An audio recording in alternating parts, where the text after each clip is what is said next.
আসসালামু আলাইকুম, সবাই কেমন আছেন? আশা করি সবাই ভালো আছেন। স্বাদ ও স্বাদের গল্পের সাথে আবারও আসলাম আপনাদের জন্য নতুন একটা রেসিপি নিয়ে। আজকের রেসিপিতে থাকতেছে স্বাদ ও লাবণ্যময় মাছ ভুনো। মাছ ভুনো দেখার জন্য সবাই আমার সাথেই থাকুন, আমার ফেসবুক পেজে লাইক করুন। আজকে আপনাদেরকে দেখাবো মাছ ভুনো করে। মাছ ভুনোর জন্য আমি এখানে মাছ নিয়ে খুবই ভালো করে ক্লিন করে নিছি। এখন আমি চলে যাচ্ছি চুলোতে, বাকিটা চুলোতেই দেখাবো। আসলাম আমি চুলোতে। চুলোতে আমি এখন একটা কড়াই বসে দিচ্ছি, দিয়ে আমি তেল দিয়ে দিচ্ছি।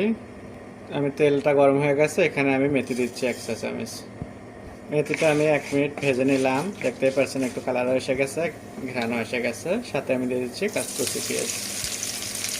পেঁয়াজের সাথে দিয়ে দিচ্ছি আমি লবণ। পেঁয়াজটাকে এখন একটু ভেজে নেব এভাবে। দেখতেই পাচ্ছেন পেঁয়াজটাকে একটু ভেজে নিলাম আমি। এখন এখানে বাটা মশলা দেব। এখানে রসুন বাটা দিলাম 1 চা চামচ, আদা বাটা দিয়ে দিচ্ছি আমি এখানে মরিচ গুঁড়ো, হলুদ গুঁড়ো দিয়ে দিচ্ছি, সামান্য পানি দিয়ে দিচ্ছি, একটু কাশ্মীরি পাউডার। এখন এটাকে আমি সুন্দরভাবে এভাবে কষায় নেব গ্রেভিটা।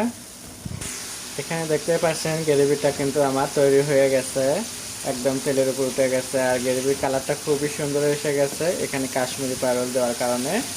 আমি এখন এখানে দিয়ে দিচ্ছি আমার ক্লিন করা মাছটা। মাছটা দিয়ে আমি এটাকে এখন সুন্দরভাবে একটু কুচো কুচো করে নাড়াচাড়া করে নেব। এভাবে এভাবে যখন মাছটা আপনারা রান্না করবেন তখন দেখবেন যে এটার স্বাদ একদম 100% এসে গেছে। আর বাসার যে সদস্যগুলো আছে আপনার এই মাছ রান্না খেয়ে সবাই প্রশংসা করবে। আর আমরা তো প্রায়ই এভাবে রান্না করি, খুবই ভালো লাগে দেখে। খুবই কম আমরা হলাকার তরকারি দিয়ে মাছ রান্না করি, বেশিরভাগ আমরা মাছ ভেজে ভুনো করি, না হলে এভাবে কাঁচা মাছের ভুনো করি। মাছটা একটু টাইম নিয়ে সুন্দর করে ভুনো করবেন, তাহলে এটাতে কিন্তু তেমন একটা ঝোল দিয়ে টাইম লাগে না রান্না করতে। প্রথম যদি আপনারা এটা 4 থেকে 5 মিনিট ভালো করে কষায় রান্না করেন, তাহলে খুবই অল্প একটু পানি দিয়ে 2 থেকে 3 মিনিটে আপনারা নামিয়ে নিতে পারবেন। এটার স্বাদও খুবই ভালো আসে। আমার কষানো হয়ে গেছে, এখন আমি খুব সামান্য গরম পানি অ্যাড করে দিচ্ছি। গরম পানিটা দিয়ে আমি এটা ঢাকনা দিয়ে 2 থেকে 3 মিনিট রান্না করে নেব। এখন আমি এখানে ঢাকনা দিয়ে দিচ্ছি, আর এই ফাঁকে এটার জন্য একটু ধনিয়া পাতা টমেটো কেটে নেব। ঢাকনাটা সরাই দিয়ে এখন আমি এখানে একটু ধনিয়া পাতা টমেটো আর কাঁচামরিচ দিয়ে দিচ্ছি। এটা দিয়ে কিন্তু 1 থেকে 1.5 মিনিট রান্না করে নেব।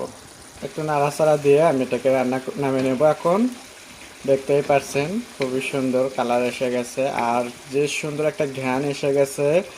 তো রান্না শেষ না হতেই খেতে ইচ্ছে করতেছে আমার। আশা করি আপনাদেরও ভালো লাগবে। আপনাদের যদি ভালো লেগে থাকে, স্বাদ ও স্বাদের গল্পের সাথে থাকবেন, বেশি বেশি করে শেয়ার ও কমেন্ট করবেন। পরবর্তী ভিডিও দেখার জন্য সবাই আমার সাথেই থাকবেন। আল্লাহ হাফেজ।